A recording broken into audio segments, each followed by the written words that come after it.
Hello, and today I'm going to be talking about N64 Racing Games, and oh my lord is there a lot of them. And a lot of them are actually quite good, and I'd say this is one area where the N64 really shines. And a lot of these titles are bloody cheap, so they're definitely worth a purchase. I'm of course going to go through the obvious ones like Mario Kart 64, Diddy Kong Racing and F-Zero, but I will also go over lesser known titles. One of them is a very unknown game that's one of my favourites on the N64. Anyway, without further ado, let's get into it. Mario Kart 64. I'm going to start off with the most obvious racing game. This game is probably, along with Super Mario 64 and the Legend of Zelda games, the game that people will buy straight away if they're getting an N64. It seems to be one of those games retro video game stores just can't keep in stock because people want it so bad. And there's a good reason for that. It's an absolutely amazing game that took everything great about the SNES game and improved on it and put it in 3D. The weapons, which are far from perfect, are definitely a lot better than in the SNES version where half the weapons barely ever worked correctly. In this game they added a few serious mainstays like the dreaded blue shell that seems to split the opinions of long-time players. I think in this version it's quite fair because it doesn't just hit first place, but god, in some of the later releases they were definitely a bit annoying and broken. Cough cough, the 3DS version. It also added a few characters, my favourite Mario Universe character among them. God, I love Wario. He reminds me of myself, a fat, greedy bastard who just stinks of garlic. I still maintain that, like in the SNES game, the AI just straight up cheats at times. I mean, not to the extremes of the SNES game, where they can literally jump over pretty much anything you throw at them, but it does feel like on the higher difficulties that they just catch up with you a little too easily.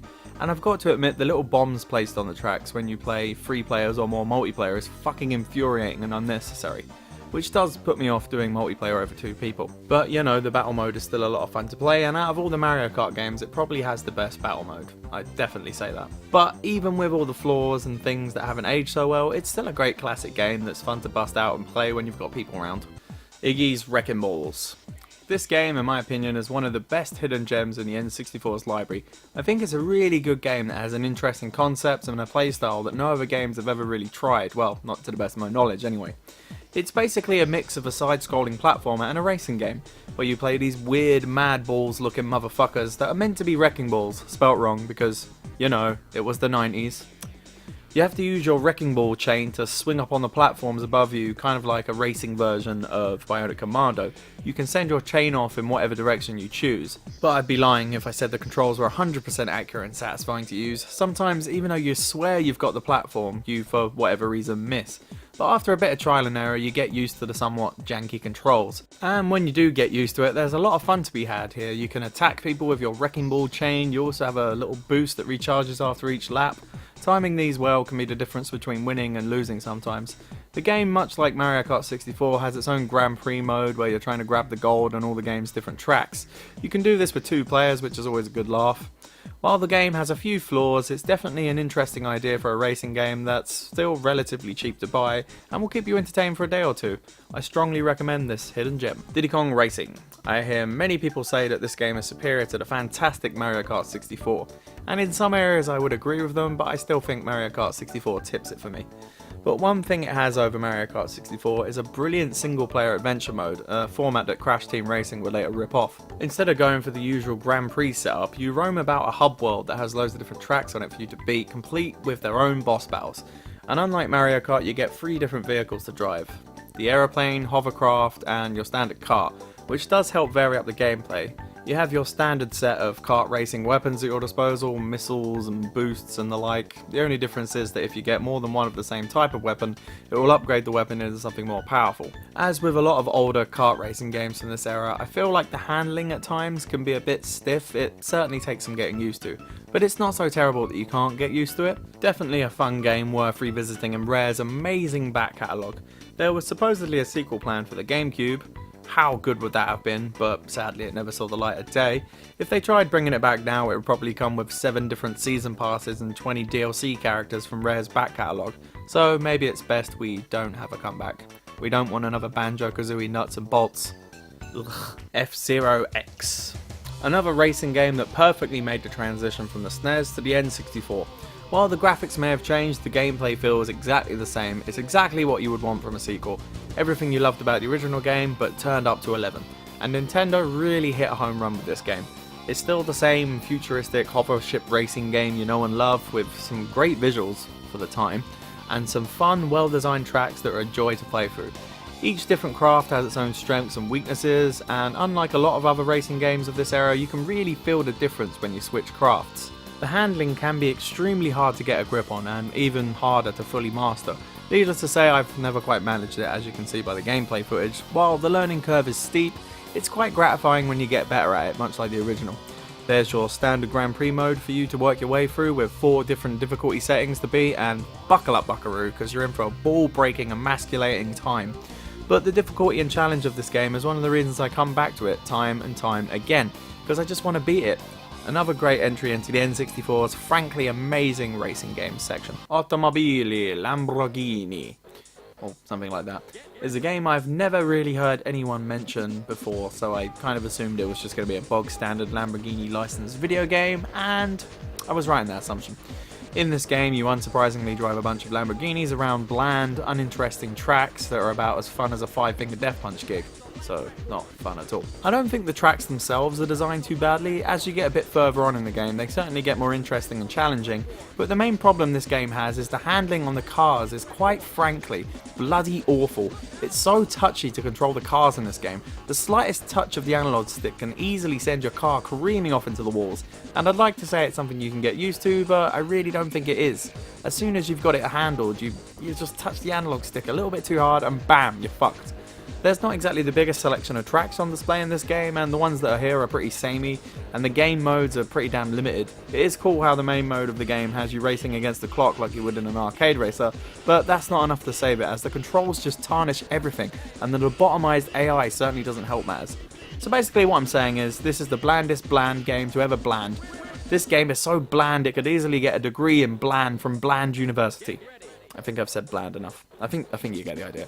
Oh, and the music is the most ridiculous thing I've ever heard. It kind of sounds like something that I would imagine would be playing in some weird Berlin fetish club. Get ready!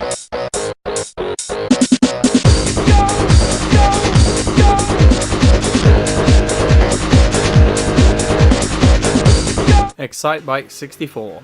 A lot of Americans will hail the original Excitebike as a stone cold classic. And they're not wrong, it's a great game. But in the UK, the NES wasn't really that big a thing, so there really isn't that much reverence for it on this side of the pond. And if there is any, it's kind of retrospective reverence created by many of us Brits watching a lot of American YouTubers. Personally, my first experience of the Excitebike franchise was right here with this fantastic N64 game that a lot of people actually used to rave about in the UK, and there was good reason for the people to be raving about it. This is an extremely fun game that perfectly translates the NES game over into 3D. It has all the jumps and carnage that you get from the original game, and some. I'm actually quite saddened that this game seems to get forgotten about when people are talking about great N64 games, because I think it's definitely up there with the best the N64 has to offer, which is admittedly not a lot, but it should be there regardless. Unlike a lot of racing games of this time, I think Excitebike has some really nice and smooth controls. It certainly is a lot easier to get a handle on than Diddy Kong Racing, which I feel hasn't stood up too well in the controls department. Once you get used to how the skidding works in the game, you honestly feel like a complete boss just zooming around the nice and varied levels. Obviously it does take a little bit of practice, but it only takes a few races to really get it. In the process of getting used to the controls again, I certainly fell off my bike more than I should have, and I noticed something. When your character falls off their motorcycle, they kind of seize up and go completely limp. It just reminds me of those videos of goats fainting when they get surprised. You get your usual racing game modes with a great season mode with a few difficulties to work your way through, and on the higher difficulties they can get bloody challenging. No completely brain-dead AI here. This game could easily keep you going for a good long while. But along with the usual stuff, you get added into the mix a returning feature from the NES game, the track editor, where you can make your own tracks using different parts. And this is always a lot of fun to play around with. I used to love just making tracks with my friends and then making these fucking cunty tracks for my mates. Overall, this is a great game that I think more people need to play. Xtreme G. The Xtreme G series is a much-loved series of futuristic motorbike racing games that I was personally introduced to with the GameCube game, but I'd never actually played the other games in the series till today. So, how does this first one in the series hold up? Well, the answer to that is not too bloody well, actually. I was expecting to love this like I did love the one on the GameCube, but something about this entry in the series just rubs me the wrong way. I think it's a mix of the controls that no matter how hard I try, I just can't seem to get used to, and the terrible visuals that always seem laggy and ugly. I think my main problem with the controls is their general inaccuracy. and it's made worse by the tiny tracks. I was bouncing around the game's different levels like a pinball for most of my time with this game. Add into the fact that it's very hard to see what's going on half the time on the screen, and you've got a recipe for fucking annoying city. I never felt like it was me fucking up and it was, my fault. I felt like it was the game's fault, which is never a good feeling. I tried to love this game, I really did try, but I just can't get into it. If I want a game like this, I'll play Star Wars Pod Racer or Wipeout instead, because those games play a hell of a lot better. God, even the music just sounds like a pale imitation of the awesome music of Wipeout. I honestly think that this is quite a poor game, and for whatever reason, this game made me feel motion sickness, which I've never got from a game before, so there you go. Xtreme G X G2. Why didn't they just call it Xtreme G2? Whatever.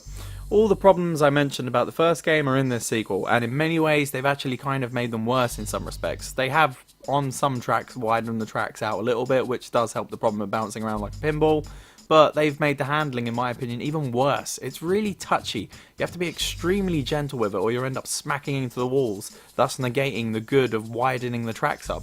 Sometimes you hit something in the wrong way and you can end up flipping around to the opposite direction, which is an added feature I didn't need in this game. It's really hard to right yourself after this happens, which is extremely frustrating. Again, the visuals feel janky and laggy. I don't know if it's a frame rate issue or what, but it honestly just makes me feel sick to look at this game.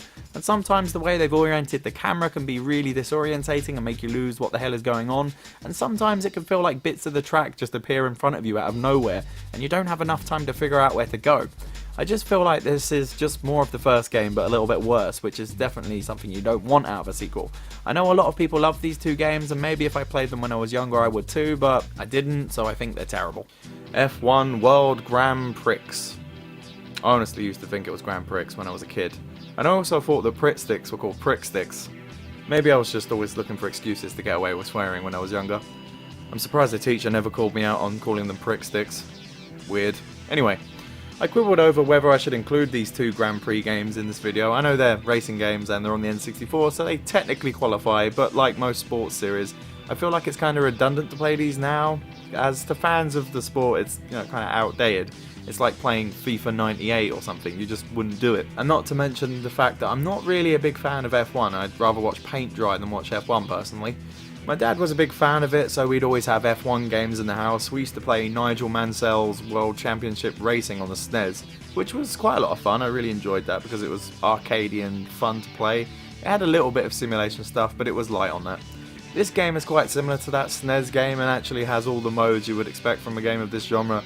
You have your exhibition mode and your Grand Prix mode where you do, Grand Prix stuff and work your way through a Grand Prix season.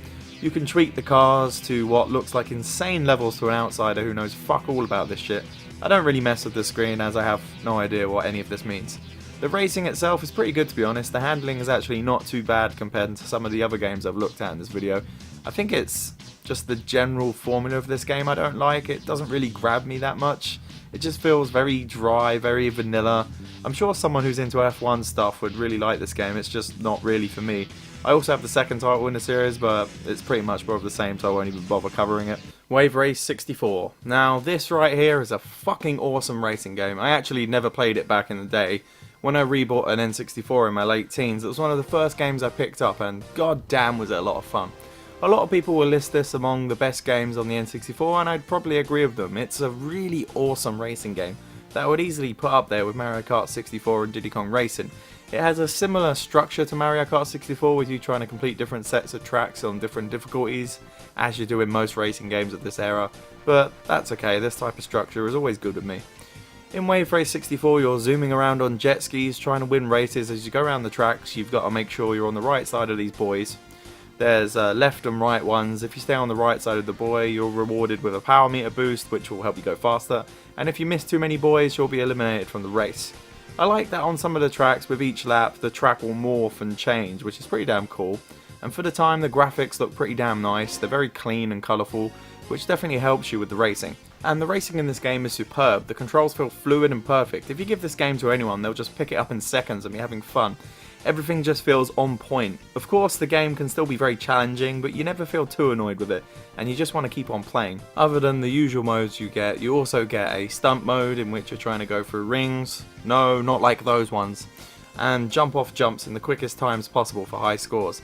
This mode was always a lot of fun. Wave Race 64 is a fantastic game that really needs more love than it gets. Star Wars Episode 1 Racer. Probably one of the only good things to come out of the Phantom Menace, other than the quite frankly awesome Jedi power battles on the PS1. This game is essentially like a halfway point between F-Zero and Wipeout, and for licensed tie-in games it's bloody fantastic. You have a tournament mode to work your way through, which is basically a season mode where you have to try and work your way through the game's many tracks, and there honestly is quite a lot of tracks. And the settings for the tracks are quite varied, and the actual design of the tracks all feel really well done and fun to race on. The tracks and AI opponents unsurprisingly get harder and harder as you go in, and I feel like some of the later tracks are fucking impossible to beat. It gets ball-breakingly difficult at points, but when you finally beat a track you've been stuck on for hours, it's quite gratifying. You have a whole bunch of cool aliens to choose from with their own stats and ships, and you can really tell the difference in the ships. I used to love unlocking more cool aliens to players as a kid. As you go through the tournament mode, you can buy new parts for your ship from either the junkyard or the more expensive item shop that has more of a selection of items. This is how you make your ship better and essentially level it up. And to buy these parts you have to earn cash by beating the game's various tracks. The handling in this game does feel a little bit jittery at times, but once you get used to the control you'll be zooming around the tracks like a boss in no time. This is a great game with some nice graphics and some great music. Multi-Racing Championship. Wow, this probably has the most generic budget title name I've ever seen in my life, and to be honest with you, this title really lives up to its bland title by being equally bland and boring. This game is basically like a scaled down, not as good version of Sega Rally. You have a tiny selection of tracks to choose from, and all the themes are as bland as the next one. You get a selection of a few different distinct cars, which is nice, but honestly that doesn't help this game that much. The main mode of the game is kind of like your average arcade racing game, with you trying to get checkpoints before the timer runs out, and you've also got to try and beat all the other racers at the same time. Much like in Outrun, as you go through the game's tracks you have a few branching paths you can go down, which is cool, but the track designs are so boring and lifeless you don't even care. The handling is quite honestly not the worst I've experienced, but it's just boring and uninspired. While I wouldn't by any means say this game is utter trash, I would just say it's as bland as a beige curtain. Fans of Sega Rally might be able to get some fun out of it, but its lack of tracks and content really doesn't help it that much. And there we have it, there's some N64 racing games. I tried my best to balance it out with good and bad games, but the N64 definitely has more good racing games than bad, and it really is one of the console's biggest strengths in my opinion. So anyway, what games do you think I missed? What ones should I do if I do another video on N64 racing games? Leave me some suggestions below and I'll add them to my list of games I need to get. Thanks for watching, and I will see you later. It's called a road, it's called a rainbow road. It is a road that you go. It's a road that you go when you die. It's a road called Rainbow.